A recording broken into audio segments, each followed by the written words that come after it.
আজিৰে পৰা শ্ৰীমন্ত শংকৰদেৱ সংঘৰ ৯৪ সংখ্যক বাৰ্ষিক অধিৱেশন শংকৰ সংঘৰ অধিৱেশনক লৈ উদলি মুদলি হৈ পৰিছে যোৰহাটৰ এৰালতলি পথাৰ ৰাজ্যৰ ভিন্ন প্ৰান্তৰ পৰা অহা ভকত বৈষ্ণৱেৰে ভৰি পৰিছে বৈষ্ণৱ পণ্ডিত সোণাৰাম চুতীয়া সমন্বয় ক্ষেত্ৰ ভিন্ন প্ৰান্তৰ পৰা অহা ভকত বৈষ্ণৱক আদৰণি জনাইছে অধিৱেশনস্থলীত হৰি নামেৰে মুখৰিত হৈছে যোৰহাটৰ বৈষ্ণৱ পণ্ডিত সোণাৰাম চুতীয়া সমন্বয় ক্ষেত্ৰ 12 বিঘা ভূমিৰ বিশাল ক্ষেত্ৰত ভকত বৈষ্ণৱক শুশ্ৰূষা কৰিব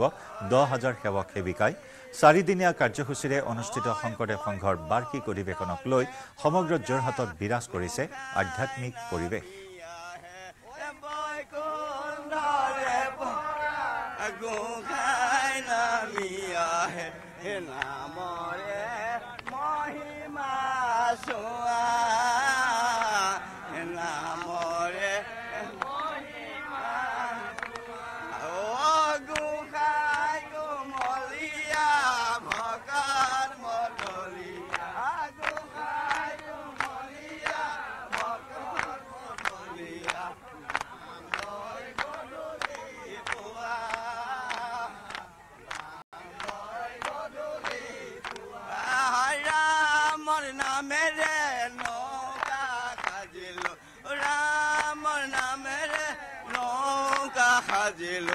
গোবিন্দৰ নামেৰে বঠা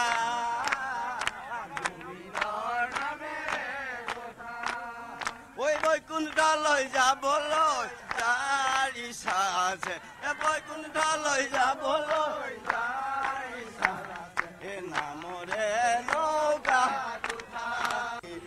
আগু খাই কুমলীয়া ভকত মতলীয়া আৰু ইয়া আই বাপসকলৰ মাজত উৎসাহত ঢল বৈছে নামৰ মহিমা নামৰ গুণগান গাই হৰি নামৰ ধ্বনিৰে মুখৰিত হৈছে এয়া এৰালতলি পথাৰ মবন্ধাত এনেদৰে এতিয়া উখল মাখল পৰিৱেশে বিৰাজ কৰা পৰিলক্ষিত হৈছে চৌদিশে উৎসাহৰ ঢল চৌদিশে ভক্তি ৰস জয় গুৰু শংকৰ ধ্বনি দ্বিতীয় বৈকুণ্ঠ ধামত পৰিণত হৈছে এৰালতলি পথাৰ সোণাৰাম চুতীয়া সমন্বয় ক্ষেত্ৰ এয়া এই মুহূৰ্তত সোণাৰাম চুতীয়া সমন্বয় ক্ষেত্ৰত মহামিলনৰ তীৰ্থভূমিত পৰিণত হোৱা পৰিলক্ষিত হৈছে এয়া হৰি নামৰ ৰসত বুৰ গৈছে বৈষ্ণৱ আই বাপসকল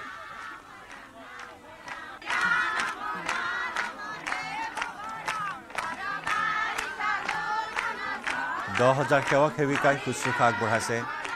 অতিথিসকলক দেশৰ বিভিন্ন প্ৰান্তৰ পৰা আহিছে ভকত বৈষ্ণৱসকল শংকৰ সংঘ অধিৱেশনলৈ অহা ভকত বৈষ্ণৱসকল থকাৰ বাবে স্থাপন কৰা হৈছে কেইবাটাও অস্থায়ী শিবিৰ আটাইতকৈ বৃহৎ শিবিৰটোত একেলগে থাকিব পাৰিব 10,000 লোক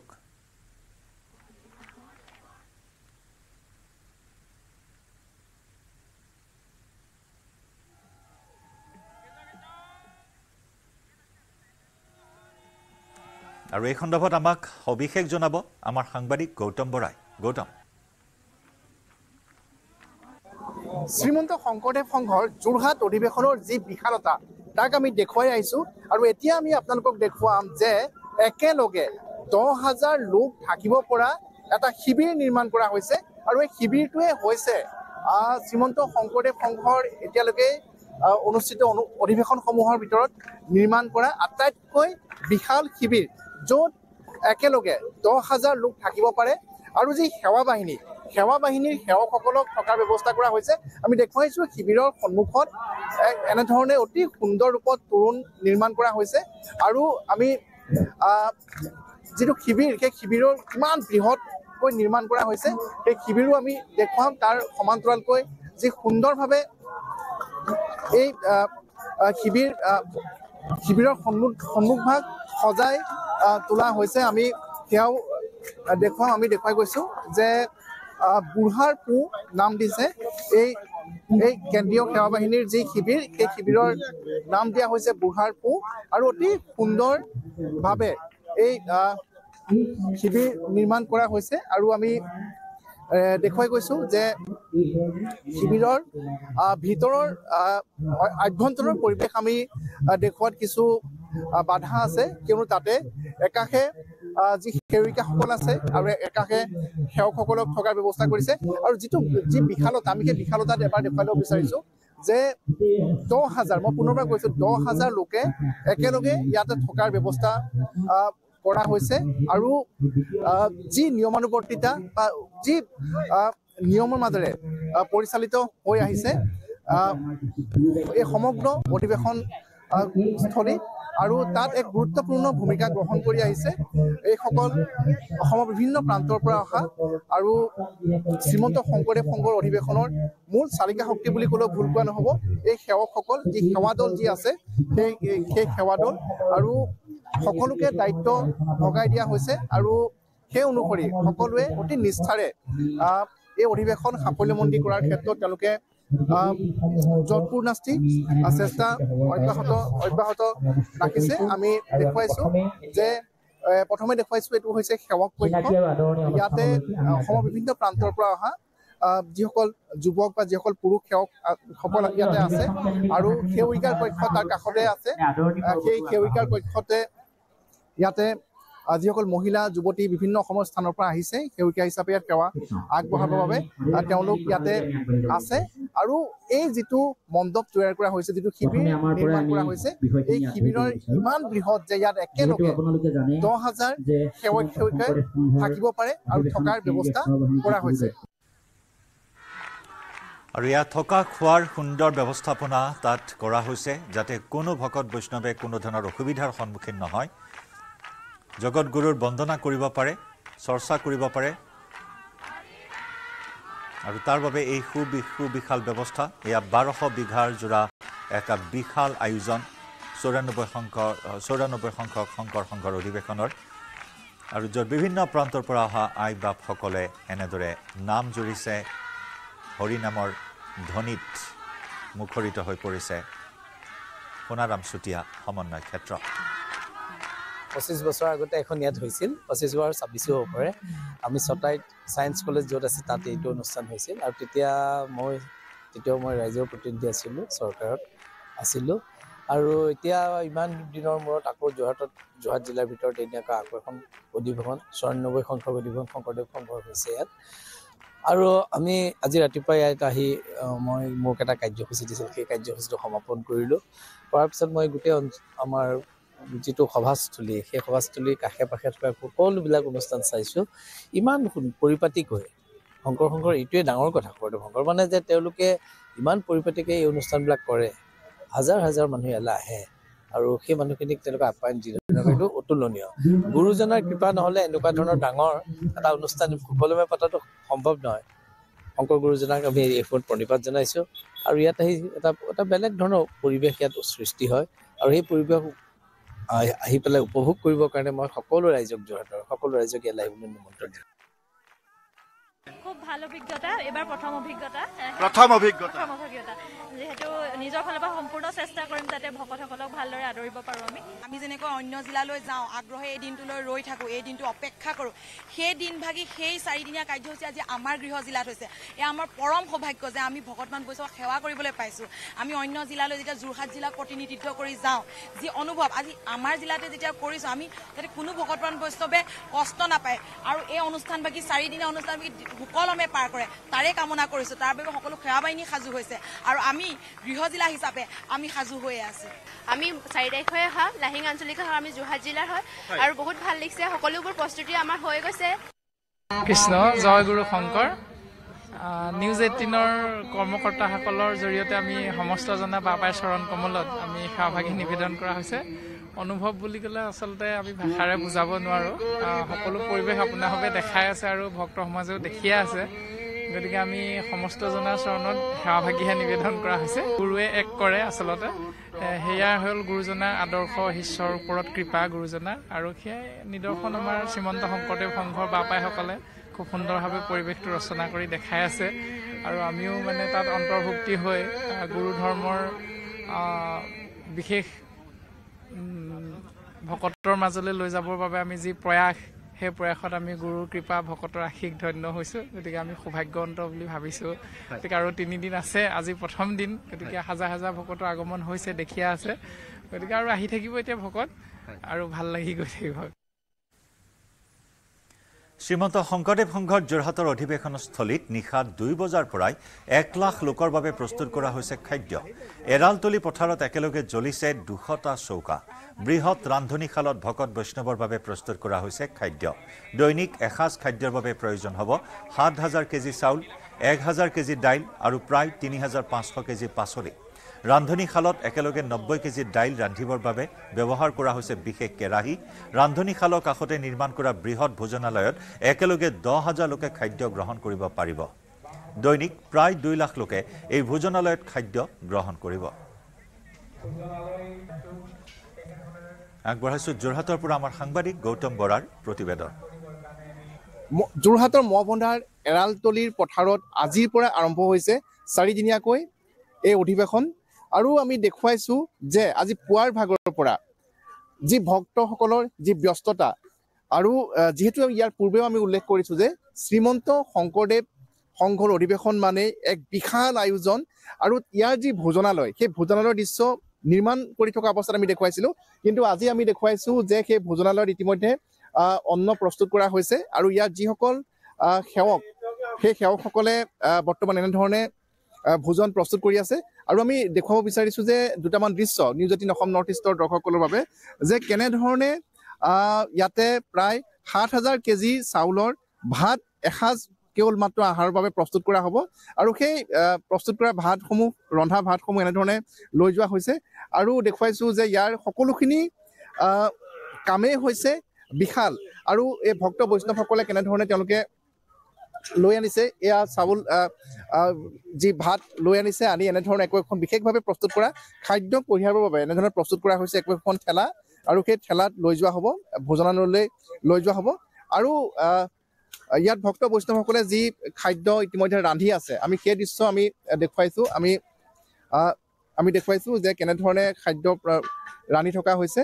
আৰু ভক্ত বৈষ্ণৱসকল অসমৰ বিভিন্ন প্ৰান্তৰ পৰা অহা যিসকল ভক্ত বৈষ্ণৱ আছে, যি আঞ্চলিক তেখেতসকলৰ সমিতি আছে, তাৰ যিসকল সদস্য বিষয়ববীয়া সকলো ইয়াতে ব্যস্ত হৈ আছে। কেনেধৰণে কৰা হৈছে আমি সেয়া দেখুৱাইছোঁ। আৰু ইয়াৰ পাছতে ইয়াৰ কাষতে থকা যি বিশাল ভোজনালয়, সেই ভোজনালয়ত সেই খাদ্য পৰিৱেশন কৰা হ'ব। একে সময়তে 10,000 লোকে সেই খাদ্য গ্ৰহণ কৰিব পাৰিব। আৰু আমি দেখুৱাই গৈছোঁ যে বৰ্তা ক'ৰ পৰা আহিছে? যোৰহাটৰ নে মুহুৰা আঞ্চলিকৰ বোকাহাটৰ পৰা আহিছে? হয়। কেনে লাগিছে? পুৱা কেইটা বজাৰ পৰা লাগিছে ইয়াত? 3টা বজাৰ পৰা লাগিছে। 3টা বজাৰ পৰা? 3টা বজাৰ পৰা। আপুনি দাদা? মই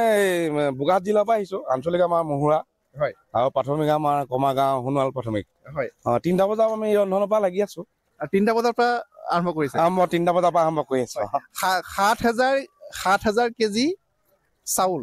7,000 কেজি চাউল যি কৈছে আমাক জনাইছে।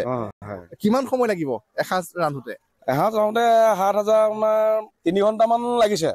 বনাওঁতে।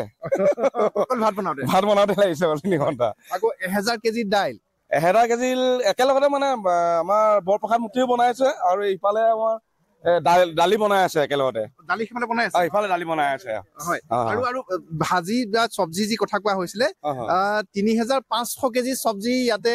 একেলগতে চব বনাই আছে। আমি চাওঁ তেতিয়া হয়। হয়। আমি ইয়াৰ পূৰ্বে উল্লেখ কৰিছিলোঁ যে 7,000 কেজি চাউলৰ ভাত, 1,000 কেজি দাইল, আৰু 3,500 কেজি শাক পাচলি ইয়াতে ৰন্ধা হ'ব। আৰু ইতিমধ্যে সেই ৰন্ধন চলি আছে। আৰু যি ধৰণে আমি কৈছিলোঁ যে ভাতৰ সমান্তৰালকৈ দাইলো ইতিমধ্যে ৰন্ধা হৈছে। আৰু আমি দেখুৱাইছোঁ যে ভাজি ৰন্ধা দেখিবলৈ পাইছোঁ। দাইল ভাজি সমান্তৰালকৈ ইয়াতে চলি আছে। দাদা কেতিয়াৰ পৰা আৰম্ভ কৰিছে? ৰাতি 2টাৰ পৰা আৰম্ভ হৈছে। ৰাতি 2টা বজাৰ পৰা? হয়। আজি ভাজিত কি আছে? ভাজি ফুলকবি, বন্ধাকবি আছে, বিলাহী আছে, বেঙেনা আছে, আলু আছে। হয়। মিক্স আছে। হয়। আৰু দাইল কোনফালে বনি আছে? দাইল এইফালে বনি আছে। সেইফালে মানে সমান্তৰালকে ভাত, ঠিক সেইদৰে ভাজি, চব্জি আৰু দাইল একেলগে। হয়।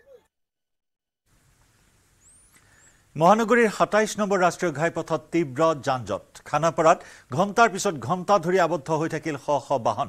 দিনত ৰাজপথ মেৰামতি কৰাৰ বাবে আবদ্ধ হৈ পৰিল ভিন্ন প্ৰান্তৰ পৰা অহা যাত্ৰী তথা বাহন চালক। বহু সময়লৈ ৰাষ্ট্ৰীয় ঘাইপথত স্থবিৰ হৈ পৰিল যাতায়াত। এয়া তীব্ৰ যানজঁট ২৭ নম্বৰ ৰাষ্ট্ৰীয় ঘাইপথ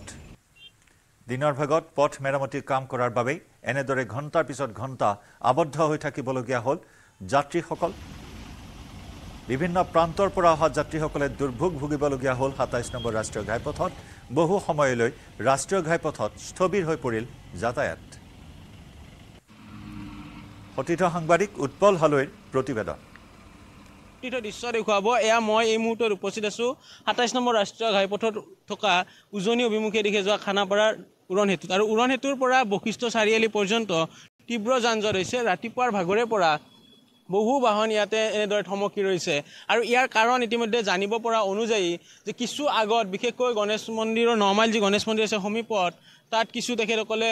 ৰাজপথ নিৰ্মাণ কৰি আছে যিহেতু দুদিনীয়াকৈ এডভান্টেজ অসম হ'ব যি সময়ত বহিৰাষ্ট্ৰৰ বহু লোক আহিব যাৰ বাবে ৰাজপথসমূহ চিকচিকিয়া কৰি থকা হৈছে জকজকাই তোলা হৈছে তাৰ পৰিপ্ৰেক্ষিততে এনেধৰণে যানজঁট হোৱা বুলি উল্লেখ কৰা হৈছে আৰু আমি যদি সম্ভৱ হয় লোকসকলৰ মন্তব্য ল'বলৈ চেষ্টা কৰিম কেতিয়াৰ পৰা আপোনালোকে ৰৈ আছে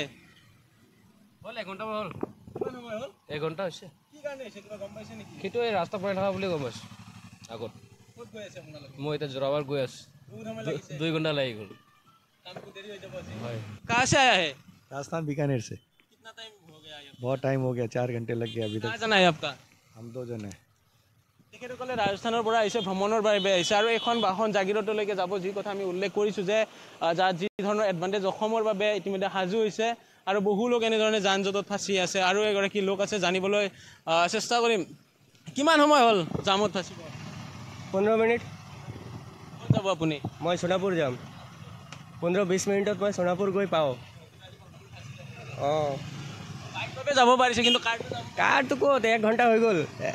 কাৰবিলাকৰ 1 ঘণ্টা হৈ গ'ল চাৰিচকীয়া বাহনৰ তাৰ বিপৰীতে বাইকবোৰে 15 মিনিটত যোৱা গন্তব্যস্থলী পোৱাৰ বাহনসমূহে প্ৰায় 15 মিনিটতকৈ 20 মিনিটতকৈ অধিক সময় এই স্থানত ৰ'ব লগা হৈছে এক প্ৰকাৰ আমি পুনৰ উল্লেখ কৰিব বিচাৰিছোঁ দৰ্শকৰ ক্ষেত্ৰতে যিসকলে শংকৰদেৱ সংঘৰ অধিৱেশনলৈকে যাব উজনি অসমলৈকে যাব বা সোণাপুৰলৈকে যাব জোৰাবুটলৈকে যাব বা শ্বিলঙলৈকে যাব সেইসকলে কিন্তু আজি হাতত যদি এই বাটচোৱাৰে আহে তেতিয়াহ'লে হাতত কিছু সময় লৈ আহিব লাগিব এক প্ৰকাৰ তীব্ৰ যানজঁট হৈছে আৰু এই যানজঁটৰ পৰা এতিয়া বহু বাহন ইয়াতে ফাঁচি ৰোৱা পৰিলক্ষিত হ'ল প্ৰকৃতি প্ৰেমীসকলৰ বাবে এটা দুখ খবৰ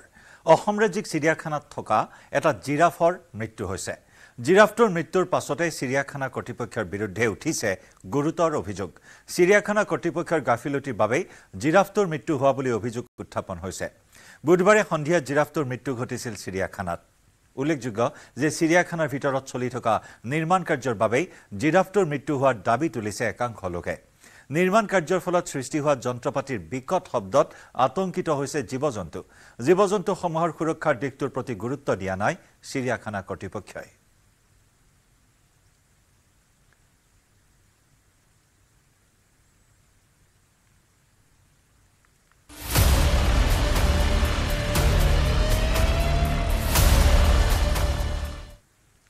বাংলাদেশত পুনৰ বিৰাজ কৰিছে উত্তপ্ত পৰিস্থিতি বুধবাৰে নিশাৰ পৰা বাংলাদেশত বিৰাজ কৰিছে উত্তপ্ত পৰিস্থিতি শেখ মুজিবুৰ ৰহমানৰ স্মৃতি বিজড়িত বাসগৃহত চলিল ক্ষুব্ধ জনতাৰ আক্ৰমণ বাংলাদেশৰ ধানমন্ডিত থকা বাসগৃহত আক্ৰমণ কৰে শতাধিক জনতাই প্ৰথমতে বাসগৃহ ভাঙি লণ্ডভণ্ড কৰে জনতাই তাৰ পাছতে শেখ মুজিবুৰ ৰহমানৰ বাসগৃহত অগ্নিসংযোগ কৰে দিল্লীত নিৰাপদ স্থানত থাকি শেখ হাসিনাই বাংলাদেশৰ ছাত্ৰ আৰু জনতাক উদ্দেশ্যি ভাষণ দিয়াৰ পাছতে এই পৰিস্থিতি সৃষ্টি হয় শেখ হাসিনাৰ ভাষণৰ পাছতে ধানমন্দিলৈ যাত্ৰা শীৰ্ষক এক প্ৰতিবাদী সমদল উলিয়াই ছাত্ৰ সংগঠনৰ লগতে একাংশ জনতাই এই সমদল ধানমন্দি ৩২ত গৈ উপস্থিত হোৱাৰ পাছতে হিংসাত্মক ৰূপ ধাৰণ কৰে একাংশ উত্তেজিত জনতা আৰু ছাত্ৰ সংগঠনৰ সদস্যই শেখ হাসিনা মুৰ্দাবাদ ধ্বনি দি বংগবন্ধুৰ ঘৰত প্ৰৱেশ কৰে ছাত্ৰ জনতাৰ এই প্ৰতিবাদৰ সময়ত সকলো দেখিও নীৰৱে থাকিল বাংলাদেশৰ আৰক্ষী অথবা সেনা এক প্ৰকাৰ জনতাৰ প্ৰতিবাদত সহায় হৈ পৰিল সেনা আৰু আৰক্ষী দেশৰ পৰা পলায়ন কৰাৰ পাছতে ভাৰতত আশ্ৰয় লৈ থকা প্ৰাক্তন প্ৰধানমন্ত্ৰী শেখ হাসিনাৰ পিতৃ তথা বংগবন্ধু সাৰি নগল উত্তেজিত জনতাৰ ক্ষোভৰ পৰা ইতিপূৰ্বে বংগবন্ধু শেখ মুজিবুৰ ৰহমানৰ বহুকেইটা প্ৰতিমূৰ্তি ভাঙি চুৰমাৰ কৰিছিল দেশখনৰ প্ৰতিবাদী জনতাই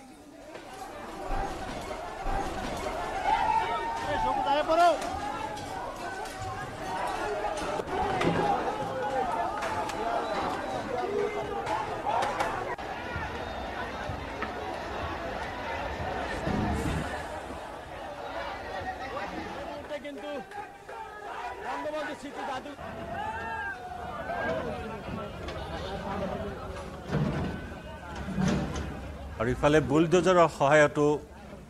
বাসগৃহ ভাঙি চুৰমাৰ কৰা হৈছে আৱামী লীগৰ যুটীয়া সাধাৰণ সম্পাদক তথা কুষ্টিয়াৰ সমষ্টিৰ সাংসদ মাহবুব উল আলম হানিফৰ বাসগৃহটো আক্ৰমণ উত্তেজিত জনতা আৰু ছাত্ৰ প্ৰতিবাদকাৰীয়ে মাহবুব উল আলম হানিফৰ বাসগৃহত বুলডোজাৰ লগাই ভাঙি পেলাই আৰু তাৰ পিছত অগ্নি সংযোগ কৰে আৱামী লীগৰ বিৰুদ্ধে শ্লোগান দিয়ে ক্ষুব্ধ জনতাই যোৱা 5 আগষ্টৰ জনতাৰ অভ্যুত্থানৰ পাছৰে পৰা পলায়ন কৰিছিল আৱামী লীগৰ যুটীয়া সাধাৰণ সম্পাদক তথা কুষ্টিয়াৰ সমষ্টিৰ সাংসদ মাহবুব উল আলম হানিফে আজিলৈকে গোপন স্থানত আত্মগোপন কৰি আছে সাংসদগৰাকী ইয়াৰ পূৰ্বেও 4 আগষ্টত হানিফৰ বাসগৃহত আক্ৰমণ কৰিছিল জনতাই আইন শৃংখলা ৰক্ষাত এনেদৰে ব্যৰ্থ হৈছে মোহাম্মদ ইউনুছ নেতৃত্বাধীন বাংলাদেশৰ অন্তৱৰ্তীকালীন চৰকাৰখন